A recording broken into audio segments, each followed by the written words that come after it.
Hey guys, welcome back to college classes. तो आज हम डिस्कस करेंगे कि प्रोविडेंट फंड की जो अमाउंट रिसीव होगी वो कहाँ तक एग्जाम्प्ट होगी। तो सबसे पहले डिस्कस करते हैं कि जो प्रोविडेंट फंड है वो कितने टाइप्स के होते हैं।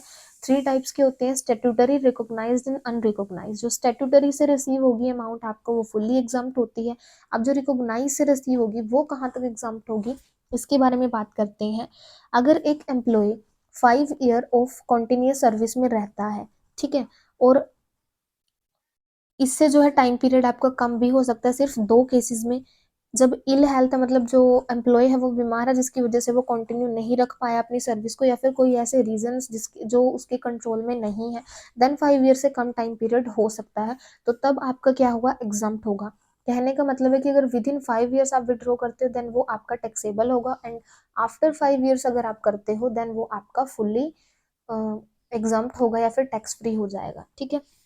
लेकिन जो एम्प्लॉयर का कंट्रीब्यूशन, अगर क्वेश्चन में मेंशन है कि एम्प्लॉयर का कंट्रीब्यूशन इतना है, आरपीएफ में इतना आपको अमाउंट रिसीव हुआ है, 5 साल से ऊपर के लिए सर्विस थी, ठीक है, तो आपका जो लमसम अमाउंट है वो टैक्सेबल नहीं होगा।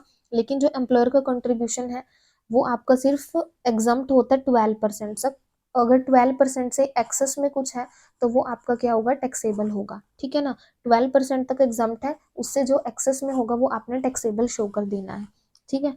उसके बाद आता है हमारे पास unrecognise provident fund. Unrecognise provident fund में जो भी अमाउंट आपको रिसीव हो रहा है उसमें जो एम्प्लॉयर का कंट्रीब्यूशन है और जो इंटरेस्ट है वो टैक्सेबल होगा, सिर्फ एम्प्लॉयर का।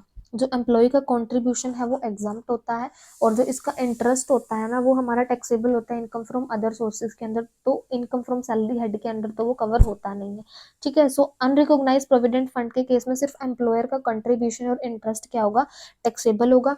रिकॉग्नाइज प्रोविडेंट फंड में क्या होगा, 5 ईयर से 5 आफ्टर 5 ईयर्स है तो क्या रहेगा, टैक्स फ्री रहेगा। विद इन 5 ईयर्स है तो टैक्सेबल होगी लमसम अमाउंट। एम्प्लॉय का जो कंट्रीब्यूशन है 12% से एक्सेस में, ये तो टैक्सेबल होगा ही, ठीक है। और जो आपका स्टेट्यूटरी प्रोविडेंट फंड है ये आपका फुल्ली एग्जाम्प्ट है, ठीक है जी। तो इसी के साथ हम करते हैं आज की वीडियो को, and if you like my videos please like share and subscribe.